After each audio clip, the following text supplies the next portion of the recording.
10 ದಿನದಲ್ಲಿ ನನಗೆ ಪದಗ್ರಹಣ ಆಗಬೇಕು. ಆ ಟೈಮಲ್ಲಿ ಟ್ರಾನ್ಸಿಷನಲ್ಲಿ ಸ್ವಲ್ಪ ಮಿಸ್ಅಂಡರ್ಸ್ಟ್ಯಾಂಡಿಂಗ್ಸು ಪ್ರೋಗ್ರಾಮ್ಸು ಇರ್ಬೋದು. ಬಟ್ ನಾನು ಹೇಳ್ತಾ ಇರೋದು ಈ ಒಂದು ಟೈಮ್ ಅಲ್ಲ, ಎಲ್ಲ 2 ತಿಂಗಳು 3 ತಿಂಗಳು ಸೇರಿದಂಗೆ ಏನೋ ಒಂದು ವಿಚಾರ ನಮ್ಮ ಮೇಲೆ ತಗೊಂಡ್ಬಂದು ಏನೋ ಒಂದು ಗೂಬೆ ಕೂರ್ಸೋಂಥದ್ದು ಆಗ್ತಾಯಿದೆ. ಯಾವುದೇ ಒಂದು ಪ್ರಕರಣ ಕೂಡ ನಾನು ಮಾಡಿದ್ದೀನಿ ಅಂತ ಇಲ್ಲಿ ತನಕ ಪ್ರೂವ್ ಆಗಿಲ್ಲ. ಯಾಕೆ ಬರೀ ಹೂವಪ್ಪುವ ನಾಲ್ಪಾಡು ಗಾಡಿ ಹೊಡೆದ, ನಾಲ್ಪಾಡು ಇಲ್ಲಿ ಹೋದ, ನಾಲ್ಪಾಡು ಹಿಂಗೆ ಮಾಡ್ದ, ನಾಲ್ಪಾಡು ಅಲ್ಲಿ ಹೋದ, ಅದನ್ನು ಬಿಟ್ಟು ನೀವು ಆ್ಯಕ್ಚುಲಿ ರಿಯಲ್ ಪ್ರಾಬ್ಲಮ್ಸ್ ಬಗ್ಗೆ ಮಾತಾಡಿ. ಹೋಮ್ ಮಿನಿಸ್ಟ್ರು ರಿಯಾಕ್ಟ್ ಮಾಡ್ತಾರೆ ಅಂತೆ, ನಾಲ್ಪಾಡು ಇಲ್ಲಿ ಸೇರಿದ್ರು ಹಂಗಾಗಿತ್ತಂತೆ ಹಿಂಗಾಗಿತ್ತು. ಪೊಲೀಸವ್ರ ಮೇಲೆ 2 ಜನದ ಮೇಲೆ ಕೇಸ್ ನಡೀತಾ ಇದೆಲ್ಲ, ಯಾವುದು ಗಾಂಜಾ ಮಾರಿದ್ದು ಇದು ಮಾರಿದ್ದು, CM ಪ್ರೋಟೋಕಾಲ್ ಅದ್ರ ಬಗ್ಗೆ ಮಾತಾಡಿ ಹೋಮ್ ಮಿನಿಸ್ಟ್ರು ಅವರು, ಅದ್ರ ಬಗ್ಗೆ ರಿಯಾಕ್ಷನ್ ಕೊಡಿ. ಯಾಕೆ ನಾಲ್ಪಾಡು ಬಗ್ಗೆ ಮಾತ್ರ ಅಷ್ಟೊಂದು ನಿಮಗೆ ನಿನ್ನೆ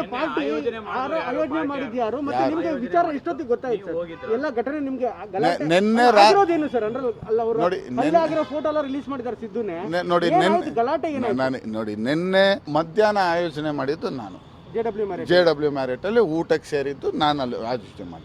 ಸಾಯಂಕಾಲ ನಮ್ಮ ಸ್ನೇಹಿತರು, ನಮ್ಮ ಯುವ ಕಾಂಗ್ರೆಸ್ನ ಮಿತ್ರರೆಲ್ಲರೂ ಸೇರಿಕೊಂಡು ಅವರು ಒಂದು ಪಾರ್ಟಿ ಇಟ್ಕೊಂಡಿದ್ದಾರೆ. ಅದೇನು ತಪ್ಪಲ್ಲ, within limits, within number of people ಎಲ್ಲ ನಮ್ಮ ಈ ಇದರಲ್ಲಿ ಅವ್ರು ಇಟ್ಕೊಂಡಿದ್ರು. ನಾನೊಂದು 10 ನಿಮಿಷ ಹೋಗಿ ಎಲ್ಲರಿಗೂ ಮಾತಾಡ್ಸ್ಕೊಂಡ್ಬಂದೆ. ಅಲ್ಲಿ ಏನಾಯಿತು ಅಂತ ನನಗೆ ಹೆಂಗೆ ಗೊತ್ತಾಗಬೇಕು? ಬೆಳಿಗ್ಗೆ ನಡೆದಿರೋ ಊಟಕ್ಕೂ ರಾತ್ರಿ ನಡೆದಿರೋ ಊಟಕ್ಕೂ ಸಂಬಂಧ ಇಲ್ವಾ ನಿಮ್ಗೆ? ಇಲ್ಲ ಇಲ್ಲ ಇಲ್ಲ, ಯಾವುದೇ ಸಂಬಂಧ ಇಲ್ಲ. ಬೆಳಿಗ್ಗೆ ಮಧ್ಯಾಹ್ನ ಮಾಡಿದ್ದು ನೀವು, ಹೌದು. ಸಂಜೆ ಮಾಡಿದ್ದು ಯಾರು ಸರ್? ಯಾರು? ಅವರೇ ಸೇರ್ಕೊಂಡು, ನಮ್ಮ ಯುವ ಕಾಂಗ್ರೆಸ್ನ ಮಿತ್ರರೇ, ಎಲ್ಲ ನಮ್ಮ ಸ್ನೇಹಿತರೆ, ಅವರವರೇ ಸೇರ್ಕೊಂಡು ಏನೋ ಜೊತೆಗೆ ಊಟ ಮಾಡಬೇಕು ಅಂತ. ಯಾವುದು ಆರ್ಗನೈಸೇಷನ್ ಅಂತ ಮಾಡಿ ಏನೋ ಅದು ದೊಡ್ಡ ಪಾರ್ಟಿ ಅಲ್ಲ, ಎಲ್ಲ ಜನ ಒಂದು ಫ್ರೆಂಡ್ದು ಗೆಸ್ಟ್ ಹೌಸಲ್ಲಿ ಸೇರವ್ರೆ. ಅದೇನು ದೊಡ್ಡ ಆರ್ಗನೈಸ್ ಮಾಡೋದಂಥ ಪಾರ್ಟಿ ಅಲ್ಲ ಅದು.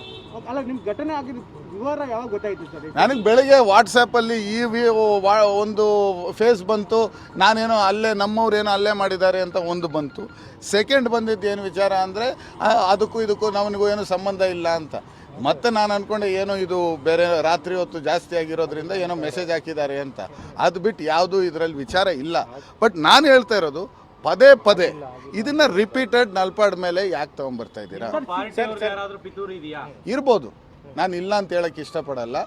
ನಾನು ಇವತ್ತೆಲ್ಲ ಹೇಳಿರೋದು ಇದನ್ನು ಮತ್ತೆ ಹೇಳ್ತಾ ಬಂದಿದ್ದೀನಿ. ಲಾಸ್ಟ್ ಟೈಮ್ ಕೂಡ ಯಾವುದೋ ಒಂದು ಆರೋಪ ಆದಾಗ ನಾನು ಹೇಳಿದ್ದೆ, ನನಗೆ ಅಧ್ಯಕ್ಷ ಸ್ಥಾನನ ತಪ್ಪಿಸೋಕ್ಕೆ ಕೆಲವರು ನಮ್ಮವರೇ ಇರ್ಬೋದು, ಆಪೋಸಿಷನಲ್ಲಿರೋರು ಇರ್ಬೋದು, ನಮಗೆ ತಪ್ಪಿಸೋಕ್ಕೆ ಟ್ರೈ ಮಾಡ್ತಾ ಇದ್ದಾರೆ. ಇದು ಒಂದು ವಿಚಾರ ಇಲ್ಲದೆ ಇರುವಂಥ ವಿಚಾರದಲ್ಲಿ ನನ್ನ ಹೆಸರನ್ನು ತಲಕಾಕ್ತಾ ಇದ್ದಾರೆ. ನಾಳೆ ದಿನ ರೋಡಲ್ಲಿ ಯಾರೋ ಇಬ್ಬರು ಜಗಳ ಆಡಿದ ತಕ್ಷಣ ಒಬ್ಬ ಹೇಳ್ತಾನೆ ನಾನು ನಾಲ್ಪಾಡು ಬೆಂಬಲಿಗ ಅಂದಿದ ತಕ್ಷಣ ನೀವು ಅದನ್ನು ನ್ಯೂಸ್ ತೋರಿಸ್ತೀರಾ? ಇದು ಮತ್ತೆ ಹೇಳೋ ಪ್ರಕಾರ ಅಲ್ಲಿ ಏನು ಗಲಾಟೆ ಆಗಿಲ್ಲ. ನೋಡಿ, ಇವಾಗ ಒಂದು ಕಡೆ ಹೋದ್ರೆ ಇಬ್ರು ಅವ್ರು ಯಾರೋ ಏನೋ ತಳ್ಳಾಡ್ಕೊಂಡ್ರೆ ಬುಚ್ಚಾಡ್ಕೊಂಡ್ರೆ ನಾನು ಹೆಂಗ್ ಜವಾಬ್ದಾರಿ ಆಗಕ್ಕಾಗುತ್ತೆ? ಬೆಳಗ್ಗೆ ನಾನು ಮಾತಾಡಿದೆ ಫೋನಲ್ಲಿ ಮಾತಾಡಿದ ಸಮಯದಲ್ಲಿ ಅವ್ರೇನು ಹೇಳಿದ್ರು, ಇಲ್ಲ ಬ್ರದರ್ ನನಗೂ ಗೊತ್ತಿಲ್ಲ ಇದು ಹೆಂಗ್ ಮೆಸೇಜ್ ಬಂದಿದೆ, ಏನು ಬಂದಿದೆ ಅಂತ ನನಗೂ ಕೂಡ ಗೊತ್ತಿಲ್ಲ, ನಾನು ಏನು ಮಾಡಿದ್ದೀನಿ ಗೊತ್ತಿಲ್ಲ. ನಾನು ಅದಕ್ಕೆ ಬೆಳಗ್ಗೆನೇ ಒಂದು ರಿಯಾಕ್ಷನ್ ಹಾಕಿದೆ, ನಮ್ಮದು ಏನು ಇದು ಪರ್ಸನಲ್ ನಮ್ಮದು ಇರೋದು ವಿಚಾರ, ನಮಗೂ ನಲ್ಪಾಡ್ಗೂ ಇದಕ್ಕೂ ಏನು ಸಂಬಂಧ ಇಲ್ಲ ಅಂತ ಅವ್ರು ಕೂಡ ಮೆಸೇಜ್ ಹಾಕಿದ್ದಾರೆ. ನನಗೇನ್ರಿ ಗೊತ್ತು? ನೀವು ನನ್ ಕೇಳಿದ್ರೆ ನಾನು ಇದನ್ನ ಅಲ್ಲಿ ನೋಡಿ, ಇವಾಗ ಟೆಕ್ನಾಲಜಿ ತುಂಬ ಕರೆಕ್ಟಾಗಿದೆ. ನಾನು ಎಷ್ಟೊತ್ತಿಗೆ ಅಲ್ಲಿ ಬಂದಿದ್ದೀನಿ, ಎಷ್ಟೊತ್ತಿಗೆ ಅಲ್ಲಿಂದ ಹೋಗಿದ್ದೀನಿ ಅಂತ ಪೊಲೀಸ್ ಅವರು CDR ಹಾಕಿದ್ರೆ ಗೊತ್ತಾಗಲ್ವಾ? ಯಾರು ಬೇಕಾ ತನಿಖೆ ಮಾಡಲಿ, ಅದರಲ್ಲಿ ತನಿಖೆ ಮಾಡೋಕ್ಕಿದ್ರೆ ತಾನೆ.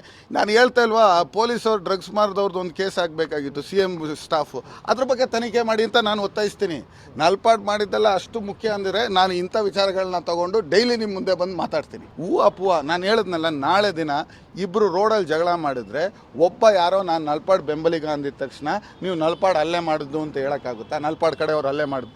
ಅದೇ ಥರ ಇವಾಗ ಎಲ್ಲ ಯೂತ್ ಕಾಂಗ್ರೆಸ್ಸಲ್ಲಿ ಇರುವಂಥ ಎಲ್ಲರೂ ನಮ್ಮ ಬೆಂಬಲಿಗರೇ, ಅಲ್ಲಿರುವಂಥ ಎಲ್ಲ ಮೆಂಬರ್ಸು ನನ್ನ ಫಾಲೋವರ್ಸೇ, ನನಗೆ ಒಂದು ವಿಧ ಸಪೋರ್ಟ್ ಮಾಡಿರೋಂಥವ್ರೆ. ಅವಾಗ ಅವರಿಬ್ಬರು ಜಗಳ ಆಡಿದ ತಕ್ಷಣ ನಾನು ಯಾರ ಸೈಡ್ಗೆ ಹೋಗಬೇಕು? ಯಾರೇ ಇಬ್ಬರು ಜಗಳ ಆಡಿದ ತಕ್ಷಣ ನಾನೇನು ಮಾಡೋಕ್ಕಾಗುತ್ತೆ?